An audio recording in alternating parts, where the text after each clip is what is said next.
I don't really know how to start this without sounding dramatic, but 2 weeks ago, I stopped recognizing my own life. I'm 24, living in a small American town most people only pass through on road trips or because they took a wrong turn off the highway. My name is Ethan, and until recently I thought I had everything figured out.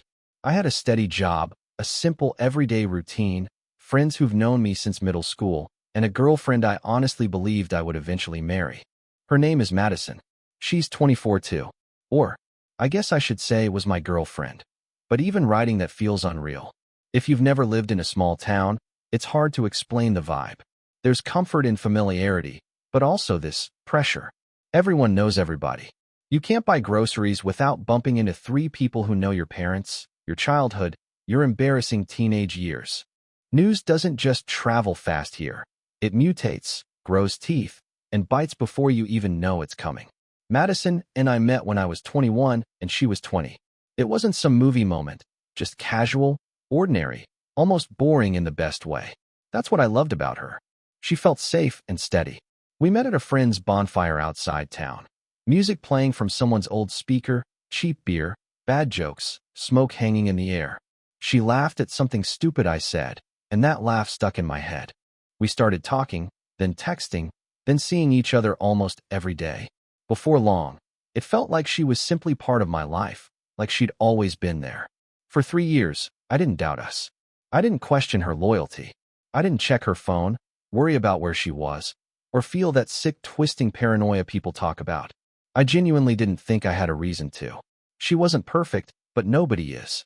Sometimes she'd get distant, sometimes overwhelmed with life, sometimes stressed about work. But I chalked it up to being an adult in a place that feels like it's constantly holding you still while the rest of the world moves on. I guess the first crack, the first small fracture in the picture I'd convinced myself was solid, showed up about 2 months ago. It didn't look like a crisis. It didn't scream. It whispered. She started acting different. Not in a dramatic way. Not like suddenly staying out all night or picking fights. More like subtle shifts in behavior. Conversation felt slightly thinner. Her phone seemed to never leave her hand. She laughed more at things I wasn't part of. Sometimes I'd catch her staring at her screen with this soft smile she used to have when she looked at me.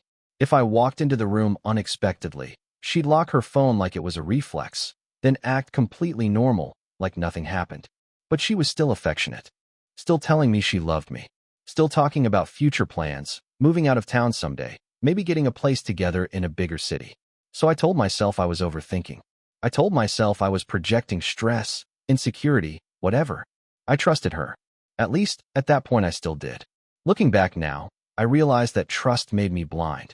For a while, I kept pushing those uneasy feelings down. I didn't want to become that guy, the jealous boyfriend who demands explanations for every notification or expects constant reassurance. That's not who I am, and it's definitely not who I wanted to become. I grew up watching relationships around me fall apart because of suspicion and control. I promised myself I'd never let insecurity poison something good. So I did what I thought was mature. I ignored the pit in my stomach and pretended everything was fine. But ignoring something doesn't make it disappear. It just lets it grow quietly, in the dark. Little things kept stacking up. Madison started saying she was tired more often. She'd cancel plans last minute because she just needed a night to decompress. She used to send me random little messages during the day, telling me something funny happened at work or that she missed me. Those stopped. Instead, she'd respond with short replies or sometimes forget to text back completely and later claim she thought she did. One night, we were supposed to watch a movie together at my place. Nothing special, just another cozy evening we had done 1,000 times. I ordered pizza, cleaned up, and even picked the movie she'd been talking about for weeks. 10 minutes before she was supposed to be there, she texted me. "Hey, I'm really drained. Do you mind if we do a rain check? Just want to sleep early tonight, red heart." Of course I said, "Yeah, no problem." I tried to sound understanding. I told myself people get tired. Adults get overwhelmed. It's normal. But later that night, I noticed something small, something stupid that shouldn't have mattered so much, but it did. Around midnight, I couldn't sleep, so I was just scrolling on my phone. Out of habit, I checked Instagram. There she was, online, actively posting on her story, laughing at something, a song playing in the background, bedroom lights off except for a dim lamp. She didn't look drained. She didn't look exhausted. She looked happy, relaxed, engaged. Not with me. And that stung in a way I didn't expect. I didn't confront her then. I told myself it wasn't a big deal. People say they're tired but still scroll on their phone. That's normal. Still, something felt off. Not because she was awake, but because she chose to disconnect from me while clearly connecting elsewhere. After that, her schedule suddenly got busier. She started mentioning a new coworker casually in conversations. His name was Nathan. At first, it meant nothing. Workplace names come up all the time. But gradually, he became a recurring presence in her stories. Nathan said this funny thing today. Nathan covered for me at work. Nathan recommended this show. Every mention was small, harmless on the surface, but his name kept echoing in my head long after the conversations ended. Then came the laughter. Not at me, not with me, but at her phone. Late at night. Soft and secretive. She'd turn her screen slightly away. She'd smile differently. That warm, private smile that used to belong to me. I wish I could say I confronted her then. I wish I could say I was brave enough to ask the hard questions. Instead, I convinced myself I'd only cause a problem by bringing up something that wasn't proven. I told myself real trust means giving your partner the benefit of the doubt. But trust without honesty isn't trust. It's self-delusion, and I was slowly drowning in it. The moment things really shifted, the moment I stopped feeling like a boyfriend and started feeling like an unwanted guest in my own relationship, happened on a Sunday afternoon. Sundays used to be our day. Even if we were busy all week, even if life was chaotic, Sundays were ours. We'd grab coffee from this tiny cafe near the town square, walk around, talk about everything and nothing, then spend the rest of the day together. It was something I counted on, something steady in a world that rarely feels steady. But that Sunday, Madison texted me that she had to help with a work thing. No details, just vague. I asked what kind of work thing happens on Sundays in a sleepy small town where nothing is ever urgent. She said, just inventory stuff. Boring stuff. Don't worry about it. And I tried not to. Except I did. That same afternoon, I ran into a friend of mine, Lucas, while getting gas. Lucas is one of those people who somehow knows everything that happens around here without ever trying. He asked if I was hanging with Madison, and when I told him she was busy with work, he gave me this weird look. Not dramatic, just hesitant, like he knew something and wasn't sure if he should say it. I pressed him a bit, and after a moment, he said quietly, I saw her earlier. Downtown. She didn't look like she was working. Then he hesitated again and added, she wasn't alone. My heart didn't drop. It didn't shatter dramatically like in movies. It tightened, like someone clenched their fist around it and refused to let go. I didn't accuse her. I didn't go storming downtown. I didn't start yelling or crying or doing anything that would have made me look like the emotional stereotype people ridicule. Instead, I went home, sat on my bed, and just stared at the wall for a long time. My mind kept looping the same question. Why lie? Later that evening, I texted her casually, like nothing was wrong. She replied about an hour later, talking about how work dragged longer than expected, how she was exhausted, how she just wanted to shower and sleep. I stared at that message, knowing someone else had been with her earlier, and something inside me cracked a little deeper. Over the next few days, I started noticing even more. Madison had always been pretty open with her phone. She'd leave it on the table, unlocked sometimes, never acting like it was some sacred vault. Now it was always face down, always locked, always with her. Even when she went to the bathroom, it went with her. Even when she showered, I'd hear notification sounds muffled in the bathroom and the water turning off mid-shower so she could check it. And Nathan's name kept coming up. Not in obvious ways, just casually slipping into stories, conversations, jokes. She'd talk about how he gets her humor, how he's easy to talk to, how he's been really supportive lately. Every time she said his name, something twisted inside me. I tried telling myself I was being paranoid. I tried reminding myself that people are allowed to have friends. But friends don't come with secrecy. Friends don't replace communication. Friends don't make your partner emotionally disappear from you. One night, as she was sitting on the edge of my bed texting, laughing softly at her screen like I wasn't even there, I realized something devastating. I was losing her, and she wasn't fighting it. If anything, it felt like she was already gone. The thing about losing someone emotionally before you lose them physically is that it feels like grieving a ghost still standing in front of you.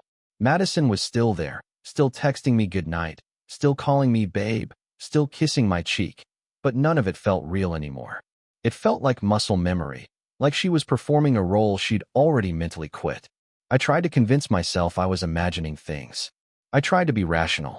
I tried to be understanding. I tried to be everything except honest with myself. But one night, the universe ripped the blindfold off for me. It was a Friday.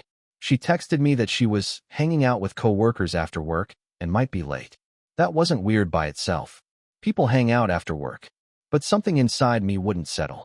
Call it intuition. Call it paranoia. Call it whatever. All I know is my chest felt tight in that way where breathing didn't feel natural anymore. So like an idiot, I decided to drive by her workplace. Not to spy. Not to catch her. I told myself I just wanted reassurance. I wanted to see her walking out with a group, laughing, normal. I wanted to prove to myself that my mind was lying to me.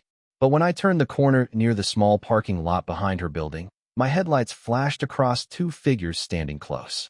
Too close. And even though I couldn't see faces clearly at first, I recognized her posture instantly. I recognized the shape of her hair. I recognized the way she tilts her head when she's listening to someone she really cares about. Madison and Nathan, they weren't kissing. They weren't touching in a way you could record as evidence. But sometimes the most painful things aren't loud. Sometimes they're quiet.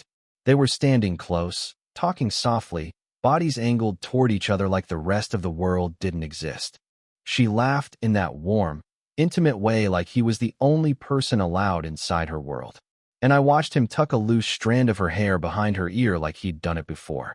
That's when it hit me. They were already something. I pulled into another street and parked, hands shaking on the steering wheel. I didn't cry. I didn't yell. I just sat there feeling something inside me collapse.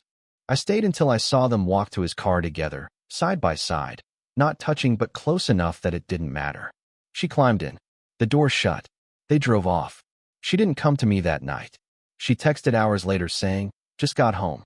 Super tired. Going to sleep. Love you." I stared at that message until my vision blurred. I didn't reply. The next day, I decided I needed truth. Not hints. Not half-realizations. Not suspicions. Truth. I asked if we could talk. She hesitated before saying yes, and that hesitation hurt almost as much as everything else. When she arrived, she looked normal, casual, comfortable, like nothing was wrong. I looked at her and wondered how long she'd been living two lives. How long she'd been smiling at me while slowly erasing me. I didn't accuse her. I didn't shout. I simply asked, "Is there something you want to tell me?" For a second, something flickered in her eyes. Fear. Then she looked away. And I knew. Even before she said a word, I knew I was about to lose everything. There was a silence between us that didn't feel like silence. It felt loud, heavy, like every unsaid truth in the room was screaming. Madison sat across from me on my couch, hands twisted together in her lap, eyes glued to the floor. I'd seen her nervous before interviews, big conversations, stressful decisions. But this wasn't nervousness. This was guilt wearing her skin. I repeated my question more quietly. "Is there something you want to tell me?" She swallowed. Her jaw tightened. She nodded a little, but no words came out. For a second, I almost felt bad for her. That's how twisted love can make you. Even when you're the one being hurt, your instinct is still to care about the person hurting you. Finally, she whispered, "Ethan, I don't know how to say this without sounding like a terrible person." I didn't move. I didn't try to comfort her. I just waited. She took a shaky breath. I think I haven't been fair to you lately. I haven't been honest." Her voice broke slightly, and she forced a smile like she wanted to soften the blow before it even landed. "Things have been complicated." Complicated. That word is poison. I asked quietly, "Is it about Nathan?" She froze. Her eyes widened just enough to confirm everything before her mouth ever could. That half-second of shock was the most honest thing she'd given me in months. She didn't ask, "Why would you think that?" She didn't defend him. She didn't laugh it off. She didn't act confused. She just closed her eyes like she'd been caught by reality itself. That was the moment the last piece of denial inside me died. She tried to speak carefully, like choosing the right wording would somehow make betrayal gentler. "He's just someone I've gotten close to. We've been talking a lot. He understands things about me. Work has been stressful, and you've been busy, and sometimes I cut her off. Are you emotionally cheating on me? She didn't answer. Silence. And silence can scream louder than any confession. When she finally spoke, it wasn't denial. It wasn't reassurance. It wasn't love. It was justification. I didn't mean for it to happen, she whispered. I didn't go looking for it. We just clicked, and I felt seen. I've been confused about how I feel lately. I still care about you so much, Ethan. I do. I love you. But, there it was. The word everyone fears. But, my chest burned. Did anything physical happen? Another pause. Longer this time. Her breathing changed.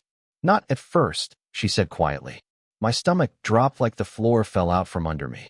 She kept talking, words spilling out in useless explanations. It wasn't planned. It wasn't serious. It just happened. I didn't want to hurt you. I just didn't know how to tell you. I didn't want to lose you while also trying to figure out what I really feel. I've been torn. Torn. She wasn't torn. She was choosing him while keeping me as emotional backup. I stared at her, the girl I'd trusted with every piece of my life, and I didn't see my girlfriend anymore. I saw a stranger wearing her face. Someone who'd quietly replaced me months ago and only now decided to inform me. My voice came out hoarse. How long? She hesitated. That was all the answer I needed. Madison, I said slowly. How long? Her eyes filled with tears. Almost 3 months. 3 months. The words echoed in my head like someone shouting inside a tunnel. 3 months wasn't a mistake. It wasn't a moment of weakness. It wasn't something that just happened. 3 months was time. 3 months was decisions layered on top of decisions. 3 months meant lying every single day and still looking me in the eyes like nothing was wrong. I felt my hands go numb. My chest tightened so hard I wondered if this was what a heart attack felt like. I wasn't angry yet. Anger comes later. First comes disbelief. First comes that hollow, dizzy feeling where your brain tries to rewrite time to make reality less painful. 3 months. I repeated quietly, like if I said it differently it might become a smaller number. She nodded, tears spilling now. I'm so sorry. I didn't mean. I laughed. Not because it was funny. It was one of those broken laughs that just bursts out when your emotions finally overload. You didn't mean to? I asked, still laughing with no humor in it. How do you accidentally spend 3 months cheating, Madison? Do you trip and fall into someone else's life repeatedly? She flinched like the words physically hit her. Please don't do that. I know I deserve it, but please don't make it cruel. I stared at her. The audacity of asking for gentle treatment while confessing betrayal would have made me furious if I wasn't so numb. I finally asked the question that had been clawing its way up my throat. Did you ever plan to tell me? She hesitated. Again. I don't know, she whispered. I kept telling myself I would. That I'd sit down and talk to you when I figured out what I really wanted. I didn't want to break you, Ethan. I didn't want to hurt you. I shook my head slowly. So instead, you let me live a lie. You let me plan a future with you while you were building something with someone else. Her shoulders collapsed inward. I didn't want to lose you, but I didn't want to lose him either. I was scared. Fear. That was her justification. She blew my life apart because she was scared of making a decision. I leaned back against the couch, feeling like gravity was heavier somehow. So what now? I asked. Am I supposed to fight for you? Am I supposed to prove my worth while you weigh your options like you're deciding what to order for dinner? She cried harder. I don't want you to feel like second choice. I never wanted that. I swear I still love you. Love. That word tasted rotten now. If you loved me, I said quietly, you wouldn't have done this. If you loved me, you would have talked to me. If you loved me, you wouldn't have needed someone else to feel seen. Silence took over again. Thick. Crushing. I finally asked one more question. Is it still happening? She didn't answer right away. That silence was enough, but she eventually nodded slightly. Yes. So even while sitting in front of me, watching me break, she was still choosing him. Something inside me finished cracking. The part of me that had been desperately clinging to hope died. I stood up. She froze, eyes wide, like she didn't expect reality to actually change. Like she thought this conversation would somehow end with us hugging and pretending things could go back to normal. Ethan, what are you doing? She whispered. I looked at her, really looked at her, and for the first time since I'd known her, I felt absolutely nothing but pain. I think, I said quietly, I'm finally waking up. Waking up doesn't feel heroic. It doesn't feel powerful. It feels like suddenly realizing you've been standing in the middle of traffic for months and only now noticing the headlights barreling toward you. There's no dignity in it. Just shock and the sick understanding that everything you trusted was already gone long before you noticed. Madison stood up too, like she was afraid of the distance growing between us. "Please don't do anything drastic," she said softly, reaching out like I was some fragile thing she needed to keep from breaking too violently. "We can talk through this. We can slow down. We don't have to decide anything today." That sentence told me everything. She still saw us as a joint unit. She still thought she had a say in the damage she already caused. I stepped back before her hand could touch me. That tiny movement hurt her visibly, like rejection physically stung. For a second, she looked like the victim. That's something cheaters do really well. They bleed in front of you, and somehow you end up apologizing for the knife they put in your back. "I think we do have to decide," I said quietly. "Because you already did." Her lips trembled. "That's not fair." I almost laughed again. "Fair," I repeated. "Madison, you had 2 relationships at the same time. You lied to me for 3 months. You let me love you while you slowly disconnected from me and plugged yourself into someone else. You don't get to talk about fair." She covered her face with her hands and sobbed. Not delicate crying. Full-on shaking, broken sobs that echoed in my living room. And here's the worst part. My body still reacted like it always had. My instinct was still to comfort her. My chest still tightened because seeing her cry always hurt. That's how deep love digs before it betrays you. But I didn't comfort her. I stood there and forced myself to stay still, because if I moved toward her, I knew I'd forgive her just because I hated seeing her in pain. And she didn't deserve forgiveness. Not like this. Between sobs, she kept whispering things like, "I'm sorry. I didn't want to hurt you. I wish I could go back." Like apology alone rewrites reality. But apologies don't erase actions. They don't erase nights she spent talking to him instead of me. They don't erase secrets. They don't erase the moment she chose someone else and still came back to my arms like I was home base she could retreat to whenever life got confusing. Eventually, she looked at me with puffy eyes and whispered, "Do you hate me?" I had to think about it. "No," I said honestly. "I don't hate you. I wish I did.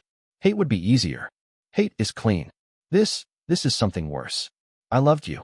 And now I have to live with the fact that the person I loved was capable of doing this to me." That broke her again. She sank back onto the couch like her legs couldn't support her anymore. For a while, neither of us spoke, just breathing in a room that no longer felt like mine. I finally said the words she clearly never expected to hear. "I think we're done." She shook her head instantly, like a kid refusing reality. No, we can fix this. I'll block him. I'll stop talking to him. I'll prove it to you. Please, Ethan, don't throw us away." The cruelty of that phrasing nearly stunned me. Throw us away. Like she hadn't already done that months ago. "I'm not throwing anything away," I said quietly. "I'm just refusing to keep pretending it still exists." When you finally say the words out loud, "We're done," something inside you shifts. It doesn't feel victorious. It doesn't even feel like relief. It feels like the air gets sucked out of the room and the world goes quiet in a way that isn't peaceful, just empty. Madison stared at me like she didn't understand the language I was speaking, like the reality of consequences had never truly existed in her imagination until that exact second. She stood up again, tears streaming, shaking her head so violently her hair kept falling in her face. "No, Ethan, please don't do this. We've been together for years. We've been through so much. You can't just end it like this." But I wasn't ending anything. I was acknowledging something she'd already killed. "I didn't end us today," I said, voice low but steady. "You ended us the first time you chose him and still came home to me like nothing changed. Today is just when I finally stopped pretending." She moved closer again, desperate now. "Just give me a chance to fix it. I'll cut him off. I'll prove it. I'll go to therapy with you. I'll do anything. I promise this meant nothing. It didn't mean what you think it did. It was a mistake." There's something horrifying about hearing the word mistake over and over. A mistake is tripping over a curb. A mistake is forgetting a birthday.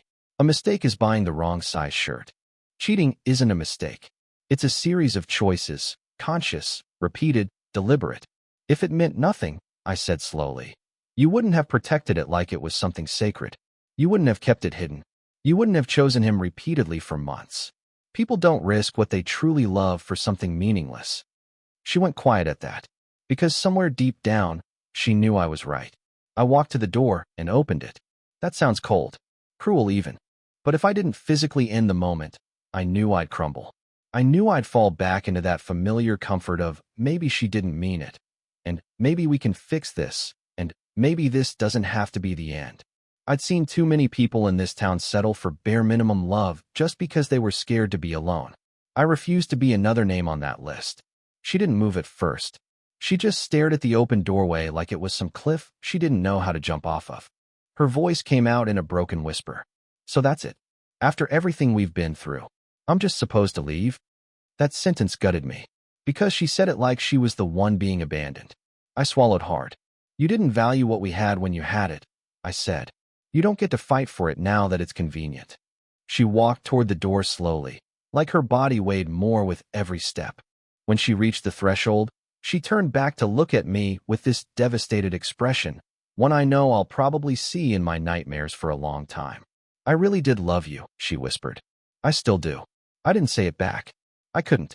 Because love without loyalty isn't love. It's just comfort masquerading as something noble. She stepped outside. I closed the door. And the second the latch clicked, the weight of everything crashed onto me all at once. My legs nearly gave out. My chest burned. The apartment felt too quiet, like every sound of her existence had been ripped away and replaced by this awful stillness. I thought the worst part was finding out she cheated. I was wrong. The worst part was realizing I had to figure out who I was without her. And I had no idea how to start. The next few days were surreal. I went through the motions of life, but everything felt muted. Work didn't matter. Friends tried to check in, but their words barely reached me. I would answer mechanically, smile when necessary, laugh when expected, but inside, it was hollow. Every song on the radio, every familiar street corner, every shared memory with Madison felt like it was carved into me with a blade. I kept thinking about her words. I still love you, and I hated them. Not because they weren't true, but because they were meaningless now. Love isn't just a feeling. Love is respect, loyalty, honesty. She had all of those feelings in her chest, but chose to give someone else the actions. That discrepancy, feeling one thing while living another, is what destroyed us. I avoided our usual places. The cafe, the park bench by the lake, even the streets we used to walk together. Every corner reminded me of her and him, her laughter, the soft way she'd hold my hand. I tried to fill the gaps with distractions, running, working late, binge-watching shows, scrolling through Reddit posts pretending someone else's heartbreak could dull mine. Nothing worked. Nothing could. Late at night, I'd catch myself replaying everything in detail. The way she laughed at Nathan's jokes, the subtle tilt of her head, the small touches I wasn't supposed to notice but did. I realized that part of the pain wasn't just betrayal. It was betrayal in slow motion. 3 months of lying, of compartmentalizing, of emotionally choosing someone else while pretending to care for me. That's the kind of hurt that rewires you. I had to tell someone, so I posted. Reddit became my confessional. I typed and typed, fingers trembling, tears streaking the screen as I poured every detail into words that strangers would read. I described Madison, Nathan, the small-town paranoia, the heartbreak, the disbelief. It helped a little to know someone out there understood. People I didn't know wrote back, "It's not your fault. You deserve better. She made her choice, not you." Those words didn't erase the pain, but they reminded me I wasn't alone. And in a twisted way, that helped me start seeing clearly. I realized that the life I thought I had, the one with Madison by my side, was a lie I had been living willingly. And it wasn't about losing her anymore. It was about reclaiming myself. I needed to find out who I was without her voice in my head, without her presence shadowing every decision, every thought, every plan. The hardest nights were the quiet ones. Lying awake, staring at the ceiling, wondering if I had failed, if I had misread signals, if I should have confronted her earlier. But those questions only looped endlessly. There were no answers that would undo what happened. No what-ifs that mattered anymore. Only one truth remained. I could either let this destroy me completely, or I could use it to grow. And that's when I made the first small promise to myself. I would stop living for her. I would stop replaying her face in my head every time I closed my eyes. I would stop giving her power over my emotions. And maybe, eventually, I would find someone, or even just myself, who deserved the honesty, the loyalty, the love that she had already decided I wasn't worthy of. But that's the tricky part about heartbreak. You know logically that healing has to start. You know you have to move forward. Yet emotionally, your mind drags you back to the exact moment of betrayal again and again, like a record stuck on the first scratch.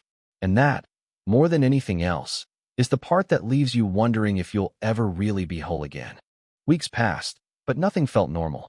I went back to work, tried to hang out with friends, even forced myself to eat meals at the table instead of in silence, staring at my phone. But every routine, every familiar rhythm, reminded me of what had been lost. Madison's absence wasn't just physical, it was an echo that haunted everything. I realized something I hadn't fully grasped before. The aftermath of betrayal isn't just heartbreak. It's a slow unraveling of trust, identity, and the version of yourself you thought existed. I started writing again, journaling my thoughts late at night when the house was quiet and the world felt empty. Every word was an attempt to understand what happened, to process the confusion, anger, and shame that kept twisting in my gut. I wrote about Madison, Nathan, our small town, and every tiny detail I had observed over those 3 months. Writing became therapy, a lifeline tethering me to reality while I felt like I was drifting in an emotional void. One evening, I ran into Madison downtown. I wasn't looking for her. I had actively avoided her, but she appeared like some ghost from my old life, standing outside the cafe we used to frequent. She looked different, worn, maybe remorseful, maybe just tired of carrying her choices. Our eyes met, and for a moment, the world stopped. I didn't speak. She didn't either. I felt the weight of everything unspoken, the lies, the stolen moments, the love that was no longer ours. I didn't move toward her. I didn't step back. I simply let the moment pass, letting the reality sink in that whatever remained between us had been buried months ago, long before we had this chance to see each other again. After that, I began taking small steps toward rebuilding myself. I focused on work, my friends, hobbies I had abandoned, and even took up running again, trying to push my body through exhaustion to clear my mind. Every mile, every lap, every breath became a quiet assertion, I am still here. I am still me. I am not defined by her choices, no matter how deeply they hurt. And slowly, the pain softened. Not completely. Some nights it still comes in waves, like tidal pulls dragging memories up from the depths. But I began to recognize a strange kind of strength inside me. A strength I didn't know existed until it was tested. I learned that heartbreak doesn't just end with tears. Sometimes it ends with awakening. I won't lie and say I'm fully healed. I'm not. Trust takes longer to rebuild than love does, especially after betrayal. But I've started to reclaim the pieces of my life she tried to fracture. I've started to see myself as someone capable of surviving the worst, capable of loving again, when I'm ready, on my terms. Madison remains a shadow in my past, a cautionary memory, a reminder that love, even when real, can be destroyed by choices that weren't ours to make. And every time I think about her or Nathan, I remind myself, their decisions do not define my worth. Their betrayal is a reflection of them, not of me. So I move forward, cautiously, painfully, but with purpose. I've learned the hard way that the hardest truths, the ones that shatter you, also carry the potential to shape you. And maybe, just maybe, one day, I'll look back at all of this and see not just the heartbreak, but the resilience it forced me to discover inside myself. Because sometimes surviving love is the only way to truly find it again.